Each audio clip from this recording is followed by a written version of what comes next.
ಮಕ್ಕಳಲ್ಲಿ ಏಕಾಂಗಿತನ ಅಂತ ಇರುತ್ತೆ ಅಂತ ಹೇಳ್ತಾರೆ, ಯಾಕೆ ಬರುತ್ತೆ ಅದು? ಈಗೇನೆಂದರೆ ನಮ್ಮ ಸೊಸೈಟಿ ಸ್ವಲ್ಪ ವೆಸ್ಟರ್ನೈಸ್ಡ್ ಆಗ್ತಾ ಉಂಟು ಅಂತ.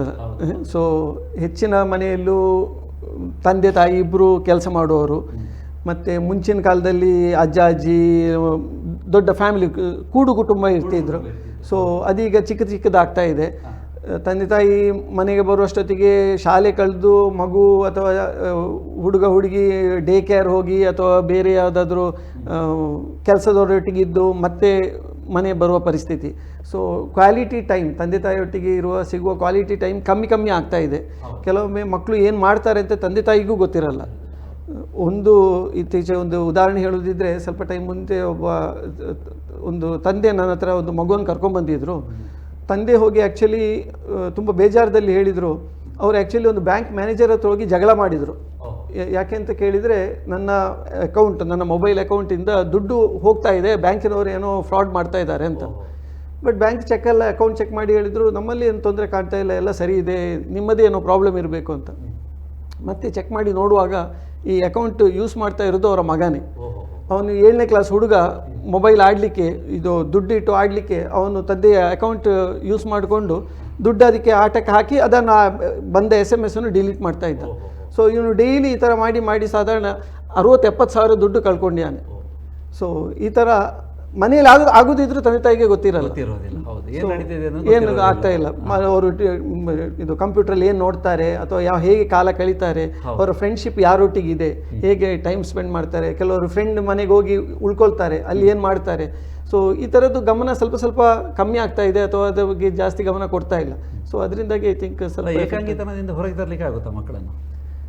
ಮೊಬೈಲ್ ಗ್ಯಾಜೆಟ್ಸ್ ಎಲ್ಲ ಸ್ವಲ್ಪ ದೂರ ಇಟ್ಟು, ನಮ್ಮ ಹಳೆ ಕಾಲದ ಹಾಗೆ ಇಂಟರ್ಪರ್ಸನಲ್ ಅಂದರೆ ಒಬ್ಬೊಬ್ಬರೊಟ್ಟಿಗೆ ಹೊಂದಾಡಿಕೊಂಡು ಮಾತಾಡಿಕೊಂಡು ಜನರೊಟ್ಟಿಗೆ ಸೇರಿಕೊಂಡು ಆ ಒಂದು ವಾತಾವರಣದಲ್ಲಿ ಸ್ವಲ್ಪ ಬೆಳೆದ್ರೆ, ಸೊ ಆ ಒಂದು ಫೇಸ್ ಮಾಡುವ ಒಂದು ಒಂಟಿತನ ಮತ್ತು ಜನರೊಟ್ಟಿಗೆ ಮಿಂಗ್ಲಾಗುವಂಥ ಒಂದು ಸ್ಕಿಲ್ಸ್ ತುಂಬ ಮಟ್ಟಿಗೆ ಇಂಪ್ರೂವ್. ಹೊರಗಡೆ ಆಟ ಆಡುವಂತಹದ್ದು, ಬೇರೆ ಕಾರ್ಯಕ್ರಮಗಳಲ್ಲಿ ಭಾಗವಹಿಸುವ ಏಕಾಂಗಿತನದಿಂದ ಅವರು ಹೊರಗೆ ಬರಬಹುದು ಎನ್ನುವಂತಹದ್ದು. ಸೋಲು ಏನು ಅಂತಾನೂ ಗೊತ್ತಾಗೋದಿಲ್ಲ ಕೆಲವರಿಗೆ. ಗೆಲ್ಲುವುದನ್ನು ಮಾತ್ರ ಕಲಿತಾರೆ. ಕಲಿಸುವುದು ಅದೇ ಅಲ್ವಾ, ಗೆಲ್ಲುವುದರ ಬಗ್ಗೆ ಮಾತ್ರ ಕಲಿಸ್ತಾರೆ. ಸೋತ್ರೆ ಯಾವ ರೀತಿ ನಿಭಾಯಿಸಬೇಕು ಅನ್ನೋದನ್ನು ಕಲಿಸೋದಿಲ್ಲ. ಈಗ ಕಸ್ತೂರಿ ಅವರೇ, ನಾವೀಗ ಇವರು ಏಕಾಂಗಿತನ ವಿಚಾರದಲ್ಲಿ ಮಾತಾಡ್ತಾ ಹೋದಾಗ ಮತ್ತೆ ಮಕ್ಕಳ ಹಕ್ಕುಗಳ ಬಗ್ಗೆ ನಾವು ಯೋಚನೆ ಮಾಡುವಾಗ, ಈಗ ಮಕ್ಕಳ ಹಕ್ಕುಗಳೇನಿದೆ, ಈ ಶಿಕ್ಷಕರು ಮತ್ತು ಪೋಷಕರು ಅವರ ಜವಾಬ್ದಾರಿಗಳೇನು ಅಂತ ನಾನು ಆಗಲೇ ಹೇಳಿದ ಹಾಗೆ, ಈ ಮಕ್ಕಳ ಹಕ್ಕುಗಳ ರಕ್ಷಣೆಯಲ್ಲಿ ಕೇವಲ ಪೋಷಕರು ಮತ್ತು ಶಿಕ್ಷಕರ ಜವಾಬ್ದಾರಿ ಮಾತ್ರ ಅಲ್ಲ, ಇಡೀ ಸೊಸೈಟಿಯ ಜವಾಬ್ದಾರಿ ಇದೆ ಅಂತ ಆ ವಿಚಾರವನ್ನೊಂದು ನೀವು ಹೇಳಿ. ಸೊಸೈಟಿ, ಸಮಾಜವು ಅದರ ಜೊತೆ ಒಟ್ಟಿಗೆ ಸೇರ್ಬೇಕಾಗುತ್ತೆ ಅಂತ ಅನ್ನೋದು ಬಹಳ ಮುಖ್ಯವಾಗಿ ನಾವು ತಿಳ್ಕೋಬೇಕು. ಶಾಲೆಯಲ್ಲಿ ಶಿಕ್ಷಕ ರಕ್ಷಕ ಸಂಘ ಎಲ್ಲ ಇರ್ತದೆ, ಅದು ಅವರೆಲ್ಲ ಮಾಡಬೇಕಾ ಕಾರ್ಯಕ್ರಮ? ಹೌದು, ಖಂಡಿತವಾಗಿಯೂ. ಈ ಖಾಸಗಿ ಶಾಲೆಗೆ ನಾವು ನೋಡಿದರೆ ಶಿಕ್ಷಕ ರಕ್ಷಕ ಸಂಘ ಅಂತ ಇದೆ. ಹಾಗೆ ಇನ್ನು ಸರ್ಕಾರಿ ಶಾಲೆಗಳಲ್ಲಿ ನೋಡಿದರೆ SDMC ಅಂತ ಇದೆ, school development and monitoring committee ಅಂತ ನಾವೇನು ಹೇಳ್ತೇವೆ. ಈ ಶಾಲೆಗೆ ಬರುವ ಮಕ್ಕಳು ಅದು ಬೇರೆ ಬೇರೆ ಕೌಟುಂಬಿಕ ಸಮಸ್ಯೆಗಳಿಂದ, ಸಾಮಾಜಿಕ ಸಮಸ್ಯೆಗಳಿಂದ, ಇನ್ನೇನು ಅವ್ರು ನೋಡಿರುವಂಥ ಘಟನೆಗಳು, ನಾನಾ ರೀತಿಯ ಒಂದು ಮನೋವೇದನೆಗಳಿಂದ ಅಥವಾ ಸಂವೇದನೆಗಳಿಂದ ಬರುವಂಥ ಹಲವಾರು ಮಕ್ಕಳನ್ನು ಒಂದು ಶಾಲೆಯಲ್ಲಿ ಶಿಕ್ಷಕರು ನಿಭಾಯಿಸುವುದಂದ್ರೇ ಅದು ದೊಡ್ಡ ಸವಾಲಿನ ವಿಷಯ ಕೂಡ ಈಗಿನ ಕಾಲದಲ್ಲಿ. ನಮಗೆ ಎಷ್ಟೋ ಸಲ ಈಗಿನ ಮಕ್ಕಳ ಮನಸ್ಥಿತಿಯನ್ನು ಅರಿತುಕೊಳ್ಳೋದಕ್ಕೆ ಮಕ್ಕಳ ಹೆತ್ತವರು ಎಷ್ಟು ಶಕ್ತರಾಗಿದ್ದಾರೆ ಅನ್ನೋದನ್ನು ನಾವು ತಿಳ್ಕೊಳ್ಳೋದು ಬಹಳ ಮುಖ್ಯ ಆಗ್ತದೆ ಇಲ್ಲಿ ಅಂತ. ಯಾಕೆಂತ ಹೇಳಿದರೆ, ಹಳೆಯ ಕಾಲದ ಶಿಕ್ಷಣ ಪದ್ಧತಿ ಮತ್ತು ಈಗಿರುವಂಥ ಶಿಕ್ಷಣ ಪದ್ಧತಿ, ಶಿಕ್ಷಣ ವ್ಯವಸ್ಥೆ ಮತ್ತು ಸಮಾಜ ತುಂಬ ಭಿನ್ನವಾಗಿದೆ. ನಾವು ಓದ್ತಿರುವಂಥ ಸಮಯಕ್ಕೂ ಈಗ ಮಕ್ಕಳು ಇರುವಂಥ ಬದುಕುತ್ತಿರುವಂಥ ಸೊಸೈಟಿಗೂ ಅಜಗಜಾಂತರವಾದಂಥ ವ್ಯತ್ಯಾಸ ಇದೆ. ಕ್ವಾಲಿಟಿ ಮತ್ತು ಕ್ವಾಂಟಿಟಿ. ಹೌದು, ಕ್ವಾಲಿಟಿ ಬೇಕು ಅಥವಾ ಕ್ವಾಂಟಿಟಿ ಬೇಕು ಅಂತ. ಈಗ ಕ್ವಾಂಟಿಟಿ ಬೇಕು. ಈಗ ನಾವು ಏನು ನೋಡ್ತಿದ್ದೇವೆ, ಮಕ್ಕಳು ಮಾರ್ಕ್ ಎಷ್ಟು ತೆಗೆದಿದ್ದಾರೆ, ಕ್ವಾಂಟಿಟಿ. ನಾವು ನಮ್ಮ ಶಿಕ್ಷಣವನ್ನ ಯಾವಾಗ ಮೌಲ್ಯಾಧಾರಿತ ಶಿಕ್ಷಣ ಮತ್ತು ಕ್ವಾಲಿಟೇಟಿವ್ ಎಜುಕೇಶನ್ ಅಂತ ಹೇಳ್ತೇವೆ, ಅಂದರೆ ಗುಣಮಟ್ಟದ ಶಿಕ್ಷಣ, ಈ ಎರಡು ಆ್ಯಂಗಲ್ ಅಲ್ಲಿ ನೋಡಲಿಕ್ಕೆ ಸಾಧ್ಯ ಆಗುತ್ತೋ ಶಿಕ್ಷಣ ವ್ಯವಸ್ಥೆಯನ್ನು, ಕ್ವಾಲಿಟಿ ಮತ್ತು ಮೌಲ್ಯ ಇದು ಎರಡು ಕೊಡದೆ ಹೋದಾಗ ಬರೇ ಮಾರ್ಕ್ಸಲ್ಲಿ ನಾವು ನೋಡ್ತೀವಿ ಅಂದಾಗ ಸಮಾಜಕ್ಕೆ ಎಂತಹ ಒಂದು ಮಕ್ಕಳನ್ನು ನಾವು ಕೊಡ್ತಾ ಇದ್ದೇವೆ ಅನ್ನೋದು ನಮಗೆ ಪ್ರಶ್ನಾರ್ಥಕವಾಗಿ ನಿಂತಿರುವಂಥ ವಿಚಾರ. ಹಾಗಿದ್ರೆ ಇಂತಹ ಮಕ್ಕಳನ್ನು ಶಾಲೆಯ ಕ್ಲಾಸ್ ರೂಮ್ ಒಳಗೆ ಹ್ಯಾಂಡಲ್ ಮಾಡಲಿಕ್ಕೆ ಶಿಕ್ಷಕರು ಎಷ್ಟು ಶಕ್ತರಾಗಿರಬೇಕು, ಅವರನ್ನು ಮಕ್ಕಳನ್ನು ಅರ್ಥ ಮಾಡಿಕೊಳ್ಳುವಂತಹ ಶಿಕ್ಷಣ ವ್ಯವಸ್ಥೆಯೊಳಗೆ ತೊಡಗಿಸಿಕೊಳ್ಳುವಂತಹ ಪಠ್ಯವಸ್ತುಗಳು, ತರಬೇತಿಗಳು ಅದು ಬಹಳ ಬಹಳ ಈಗ ಅಗತ್ಯ. ಈಗಿನ ಕಾಲದಲ್ಲಿ ನಾವು ನೋಡ್ತೇವೆ ಮಕ್ಕಳ ಸಮಸ್ಯೆಗಳನ್ನು. ಹಾಗಾಗಿ ಅವರನ್ನು ಒಂದು ವ್ಯಾಲ್ಯೂ ಅಲ್ಲಿ ಕೊಂಡೋಗ್ಬೇಕಾದ್ರೆ, ಮೌಲ್ಯದಲ್ಲಿ ಕೊಂಡೋಗ್ಬೇಕು ಅಂತಾದರೆ ಗುಣಮಟ್ಟದ ಶಿಕ್ಷಣ ಪಠ್ಯ ಪುಸ್ತಕವನ್ನು ಹೊರತುಪಡಿಸಿ, ಅಂದರೆ ಈಗಿನ ನಾವು ಒಂದು ಹೇಳಬೇಕು ಅಂತಾದರೆ ಜೀವನ ಶಿಕ್ಷಣ ಅಂದಾಗ ಪಠ್ಯದ್ದು 20% ಆದರೆ 80% ಶಿಕ್ಷಣ ಜೀವನವನ್ನು ಕಟ್ಟಿಕೊಳ್ಳುವುದು ಅಂತ ಹೇಳಬೇಕಾಗಿದೆ. ಆ ರೀತಿಯ ಶಿಕ್ಷಣ ವ್ಯವಸ್ಥೆಯನ್ನು ಕಂಡುಕೊಂಡಾಗ ಶಿಕ್ಷಕರು ಅನುಭವಿಸುವಂಥ ಸಮಸ್ಯೆಗಳಿಂದ ಸಹ ಹೊರಗೆ ಬರಲಿಕ್ಕೆ ಸಾಧ್ಯ ಆದೀತು ಅಂತ ಹೇಳುವಂಥದ್ದು. ಈಗ ಸರ್ಕಾರ ಏನು ಮಾಡಿದೆ ಅಂತ ಹೇಳಿದರೆ, ವಿಶೇಷವಾಗಿ ಕರ್ನಾಟಕದಲ್ಲಿ ಶಾಲೆಗಳಲ್ಲಿ ಮಕ್ಕಳ ರಕ್ಷಣಾ ನೀತಿಯನ್ನು ಮಾಡಬೇಕು ಅಂತ ಹೇಳುವಂಥ ಒಂದು ಆದೇಶವನ್ನು ತಂದಿದೆ. ಯಾಕೆ ನೀತಿ ಮಾಡಬೇಕು ಅಂದರೆ, ಮಕ್ಕಳಿಗೆ ಹೊಡಿಲಿಕ್ಕಿಲ್ಲ, ಮಕ್ಕಳಿಗೆ ಜೋರು ಮಾಡಲಿಕ್ಕಿಲ್ಲ, ಮಕ್ಕಳಿಗೆ ಗದರಿಸಲಿಕ್ಕಿಲ್ಲ, ಹಾಗಿದ್ರೆ ಮಕ್ಕಳನ್ನ ಹೇಗೆ ನಾವು ನೋಡ್ಕೋಬೇಕು ಅನ್ನೋದು ಶಿಕ್ಷಕರ ಒಂದು ವಾದ ಆಗಿದ್ರೆ, ಮಾರ್ಕ್ ತೆಗಿಬೇಕು ಅಂತ ಹೇಳುವಂಥದ್ದು ಪ್ಯಾರೆಂಟ್ಸ್ಗಳ ಒಂದು ವಾದ ಆಗಿದ್ರೆ, ಇದರ ಎರಡರ ನಡುವೆ ಏನು ಸೋಲನ್ನು ಅನುಭವಿಸ್ತಿರೋರು ಮಕ್ಕಳು ಗೊಂದಲದಲ್ಲಿ ಇರ್ತಾರೆ. ಗೊಂದಲಕ್ಕಿಂತ ಸೋಲು ಒಂದು ರೀತಿ ಸೋಲು ಅಂತ, ಗೊಂದಲವೇ ಮಗುವಿನ ಸೋಲು ಅಂತ ಮಾತಾಡ್ತಾ ಇದ್ದಾಗ ಒಂದು ಕರೆ ಬರ್ತಾ ಇದೆ, ಮಾತಾಡೋಣ. ನಮಸ್ಕಾರ. ನಮಸ್ತೆ. ಯಾರು ಮಾತಾಡಿ? ಸೂರ್ಯಪ್ರಸಾದ್ ಬಂಡವಾಳ. ಹೇಳಿ ಸರ್. ಈ ಮಕ್ಕಳದ್ದು ಮನಸ್ಸು ಬಾರಿ ಮುಕ್ತವಾಗಿರ್ತದೆ. ಹೌದು. ಅವರು ಕೆಲವು ನೋಡಿ, ಒಂದು ವೇಳೆ ತಂದೆ ಇರುವುದಿಲ್ಲ ಅಥವಾ ತಾಯಿ ಇರುವುದಿಲ್ಲ, ಅಥವಾ ತಂದೆ ತಾಯಿ ಇಲ್ಲದೆ ಮಲತಾಯಿ ಎಲ್ಲ ಪೋಷಣೆಯಲ್ಲಿ ಇರ್ತಾರೆ, ಮತ್ತೆ ಹಾಸ್ಟೆಲ್ ಅಲ್ಲಿ ಇರ್ತಾರೆ. ಅವರಿಗೆ ಒಬ್ಬಂಟಿತನ ಅವರನ್ನು ಚಿಂತೆಗೀಡು ಮಾಡ್ತದೆ. ಮತ್ತೆ ಇನ್ನೊಬ್ಬ ಅವ್ರಿಗೆ ಮಾನಸಿಕ ಆಘಾತಕ್ಕೊಳಗಾಗುತ್ತಾರೆ. ಇನ್ನೊಂದು ಏನಪ್ಪಾ ಅಂದ್ರೆ, ಇದೇ ರೀತಿ ಮುಂದುವರಿದ್ರೆ ಮನೆಯಲ್ಲಿ ಏನಾಗಿದೆ, ಈಗ ಕೆಲವು ಮನೆಯಲ್ಲಿ ಓದುದು ಕಾಂಪಿಟೇಷನ್, ಒಬ್ಬರಿಗಿಂತ ನಾವು ಮಕ್ಕಳನ್ನು ಕಂಪೇರ್ ಮಾಡಬಾರ್ದು ಇನ್ನೊಬ್ಬರಿಗೆ. ಮತ್ತೆ ಇನ್ನೊಂದು ಏನಪ್ಪಾ ಅಂದ್ರೆ, ಒಬ್ಬರ ಒಂದು ಧೈರ್ಯಗಳನ್ನು ಸೃಷ್ಟಿಸುವಂತ ಶಿಕ್ಷಣ ಈಗ ಇಲ್ಲ ನೋಡಿ. ಈಗ ಏನಾದ್ರೂ ಮೊಬೈಲ್ ಕೊಟ್ಟಿಲ್ಲ ಅಂತ ಹೇಳಿ, ಅಥವಾ ಮಾರ್ಕ್ ಕಡಿಮೆ ಆದ್ರೆ ಸುಸೈಡ್ ಮಾಡ್ಲಿಕ್ಕೆ ಅಟೆಂಡ್ ಮಾಡುವ ಅಷ್ಟೊಂದು ಕೆಪಾಸಿಟಿ ಆ ಮಕ್ಕಳಿಗೆ ಬಂದಿದೆ ಅಂದ್ರೆ, ಅವರ ಮಾನಸಿಕತೆ ಹೇಗಿರ್ಬೋದು ಅಂದ್ರೆ, ಆ ಶಾಲೆ ಏನ್ ಕಲಿಸ್ತದೆ, ಅವರ ಹಾಸ್ಟೆಲ್ ಅಲ್ಲಿ ಏನ್ ಕಲಿಸ್ತಾರೆ ಅಂದ್ರೆ, ತಂದೆ ತಾಯಿ ಪೋಷಕರು ಏನ್ ಕಲಿಸ್ತಾರೆ. ಪೋಷಕರು ಏನಪ್ಪಾ ಅಂದ್ರೆ 24 ಗಂಟೆ ಬಿಸಿ, ಹಣ ಕೊಟ್ಟು ಬಿಡ್ತಾರೆ, ಮೊಬೈಲ್ ಕೊಟ್ಟು ಬಿಡ್ತಾರೆ, ಬಟ್ ಅವರನ್ನು ಫಾಲೋ ಮಾಡ್ತಾ ಇಲ್ಲ ಏನ್ ಮಾಡ್ತಿದ್ದಾರೆ ಅನ್ನೋದು. ಅದು ಒಂದು ಮುಖ್ಯ ಕಾರಣ. ಮತ್ತೆ ಶಾಲೆಯಲ್ಲಿ ಮತ್ತು ಮೋರಲ್ ಕ್ಲಾಸ್ ಅನ್ನೋದು ಮೊದಲೆಲ್ಲ, ಈಗ ಆ ಮೋರಲ್ ಕ್ಲಾಸೇ ಇಲ್ಲ. ಅದರಲ್ಲಿ ರಾಜಕೀಯ ಮಾಡಿ ಕಾಂಗ್ರೆಸ್ ಬಿಜೆಪಿ ಅಂತ ಮಾಡ್ತಾರೆ. ಇದೆಲ್ಲ ಸಮಸ್ಯೆ ಆಗಿಬಿಟ್ಟು ಈ ಮಕ್ಕಳದ ಪರಿಸ್ಥಿತಿ ಉಂಟಲ್ಲ, ಅಡಕತ್ತರಿಗೆ ಸಿಕ್ಕಿದ ಅಡಕೆಯಾಗಿ ಆಗಿದೆ. ಅವರಿಗೊಂದು ಮಾನಸಿಕ ತಜ್ಞರನ್ನು ಶಾಲೆಗೆ ಕಳಿಸಿ ಆ ಅಂತಹ ಮಕ್ಕಳಿಗೆ ಒಂದು ವಿದ್ಯಾಭ್ಯಾಸ ಮಾಡೋದು ಹೇಗೆ, ಅವ್ರ ಬದುಕಲ್ಲಿ ಹೇಗೆ ಇದು ಮಾಡ್ಬೇಕು, ಗಟ್ಟಿಯಾಗಬೇಕು. ಯಾಕಂದ್ರೆ ನಾವು ಶಿಕ್ಷಣದಲ್ಲಿ ಫೇಲ್ ಆದ್ರೂ ಜೀವನದಲ್ಲಿ ಹೇಗೆ ನಾವು ಪಾಸ್ ಆಗ್ಬಹುದು. ಈ ಮಾರ್ಕ್ಸ್ವಾದಿಗಳಾಗಬಾರ್ದು. ಮಾರ್ಕ್ಸ್ವಾದಿ ಅಂದ್ರೆ ಗೊತ್ತಾಯ್ತಲ್ಲ, ಮಾರ್ಕ್ಸ್ವಾದಿಗಳಾಗಬಾರ್ದು. ಏನಾಗಿದೆ, ರಿಮಾರ್ಕ್ ಇಲ್ಲದಾಗಿ ಸಮಾಜದಲ್ಲಿ ಗುರುತಿಸಿಕೊಳ್ಳುವಂತದ್ದಾಗಬೇಕು. ಮತ್ತೆ ಈ ಕೆಲವು ನೋಡಿ, ನಾವು ಡ್ರಗ್ಸ್ ಎಡಿಟ್ ಆಗ್ತಾರೆ, ಇದ್ರ ಬಗ್ಗೆ ಎಲ್ಲ ನಾವು ಅವರ ಬಗ್ಗೆ ನಾವು ಫಾಲೋ ಮಾಡ್ತಾ ಇರ್ಬೇಕು. ಇಂಥದ್ದೆಲ್ಲ ಮಾಡಿದ್ರೆ ಆ ಮಕ್ಕಳ ಮಾನಸಿಕತೆಯನ್ನು ನಾವು ಸರಿ ಮಾಡಬಹುದು. ಒಳ್ಳೆ ಸಲಹೆಗಳನ್ನು ಕೊಟ್ಟಿದ್ರಿ ಸರ್, ಬಹಳ ಸುಂದರವಾಗಿ ಮಾತಾಡಿದ್ರಿ, ಕೆಲವು ವಿಚಾರಗಳನ್ನು ಬಹಳ ಹೇಳಿದ್ರಿ. ಕಂಪೇರ್ ಮಾಡಬೇಡಿ, ಆಮೇಲೆ ಶಾಲೆಗೆ ಮಾನಸಿಕ ಮನೋವೈದ್ಯರನ್ನು ಕಳಿಸಬೇಕು ಅಂತ. ಕರೆ ಮಾಡಿದ್ದಕ್ಕಾಗಿ ಧನ್ಯವಾದಗಳು.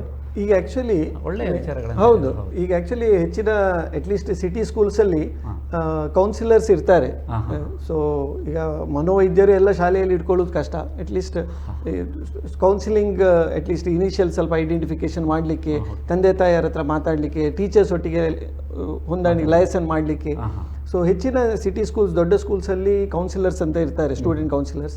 ಮಕ್ಕಳಿಗೆ ಸಮಸ್ಯೆ ಬಂದ ಮೇಲೆ ಕೌನ್ಸಿಲಿಂಗ್ ಮಾಡ್ತಾರೆ ಅಥವಾ ಅದೇ ಕ್ಲಾಸ್ ಏನಾದರೂ ಇಡುವಂಥ? ಅದೇ ಸ್ವಲ್ಪ ಅರ್ಲಿ ಐಡೆಂಟಿಫಿಕೇಶನ್, ಶುರುವಿಗೆ ಸ್ವಲ್ಪ ಗುರುತಿಸಿ, ಯಾವುದಾದ್ರೂ ಟೀಚರ್ಸ್ ಗುರುತಿಸಿ ಅವರನ್ನು ಅದಕ್ಕೆ ಕಳಿಸುವಂಥದ್ದು, ತಂದೆ ತಾಯಿಯನ್ನು ಕರೆದು ಅವರೊಟ್ಟಿಗೆ ಮಾತುಕತೆ ಮಾಡಿ ಏನು ಸಮಸ್ಯೆ ಅಂತ ನೋಡ್ಕೊಳ್ಳುವಂಥದ್ದು, ಇಂಥದ್ದು ಆ್ಯಕ್ಚುಲಿ ಸ್ಟಾರ್ಟ್ ಆಗಿದೆ. ಆ್ಯಕ್ಚುಲಿ ಎಲ್ಲ ಶಾಲೆಯಲ್ಲಿ ಈ ಥರ ಫೆಸಿಲಿಟಿ ಬೇಕು. ಸರಿ, ನಿಧಾನಕ್ಕೆ ಬರ್ಬೋದು.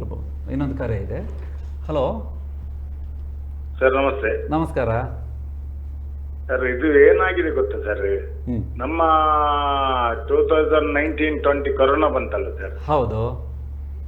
ಅದರ ನಂತರ ಯಾವಾಗ ಮೊಬೈಲ್ ಅಲ್ಲಿ ನಮ್ಗೆ ಟೀಚರ್ಸ್ನವರು ಪಾಠ ಕಲಿಸ್ತಾರಲ್ಲ, ಅದರ ನಂತರ ಮಕ್ಕಳೆಲ್ಲ ದಾರಿ ತಪ್ಪಿ ಹೋಗಿದ್ದಾರೆ. ಒಂದನೇ ಹೌದು, ಡಿಜಿಟಲ್ ಯುಗ ಆಗಿದೆ ಅಲ್ಲ ಈಗ. ಡಿಜಿಟಲ್ ಯುಗ ಆಗಿದೆ.